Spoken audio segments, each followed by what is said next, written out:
Here's the thing. Let's put action into a very clear perspective. We are in no way trying to talk you out of action because it is so fun. We are just wanting the alignment to come first so that the action is inspired. And in that flow, it doesn't feel like hard work. It feels like, oh, that's a good idea. Oh, that's a good idea. Oh, that's a good idea. If we were going to apply the words hard work to anything that's going on here, we would say it's not the easiest thing in the world to get yourself focused into what you want with so many around you clamoring for other things. There's a lot of distraction. And so the hard work is the focus. The hard work is the aligning. It's like, think about it. This is a ridiculously silly analogy, but it will be a good starting point here.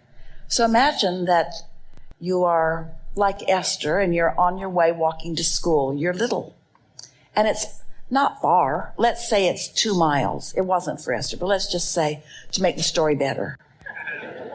And you can walk to school, even if it's cold, even if it's raining, even if it's snowing, you can do it. But then your neighbor says, hop in, I'm going the same way. So you hop in and you use that vehicle to do the same thing. The vehicle that we're wanting you to feel from us is the vehicle of aligning with the energy that creates worlds. We like to explain it this way. When you know what you don't want, you launch the rockets to what you do want. And that vortex who collects all of that desire and the cooperative components that are melded and meshed together. This is a universal engine that has a lot of calling power, that when you ride the wave of it, it is easy. It's fighting it that's hard. It's fighting against the current of well-being that is wearing you all out. You think it's your hard work that's wearing you out. It's not going with the flow. That's what's wearing you out. Unworthiness is not going with the flow.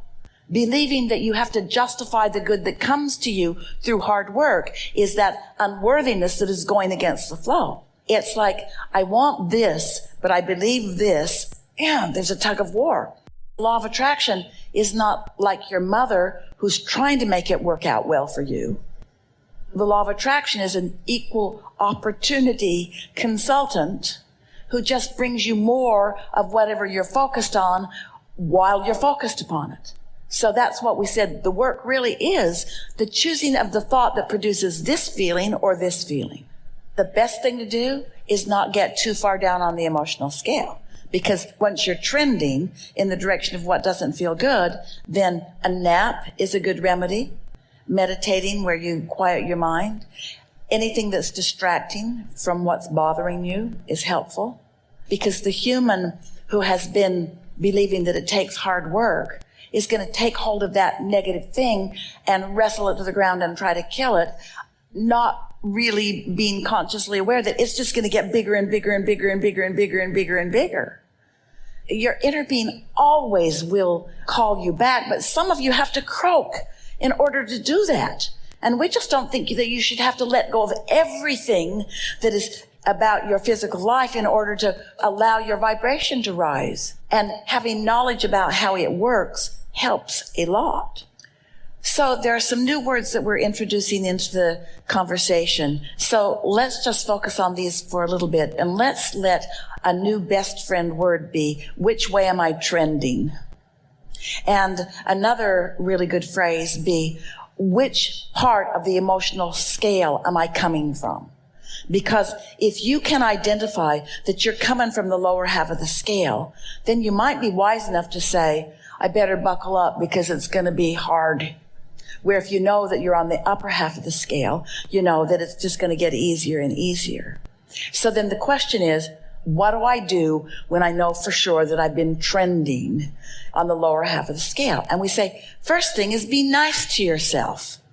Don't beat up on yourself. Don't begin saying that I'm unworthy or I can't do that or that person's doing better than I am. Here's some things that we know about your inner being. Do you accept that you have an inner being? Do you accept that your inner being is hanging around in your vibrational reality, calling you toward the things that you have fashioned there? And do you believe that when you have calibrated to your inner being, you have clarity and love and appreciation? In other words, that's the vibrational arena where those good feelings are. So, do you believe that what you're thinking and how you're feeling are directly related?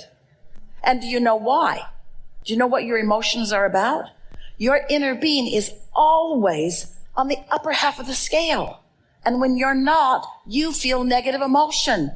It's as simple as that.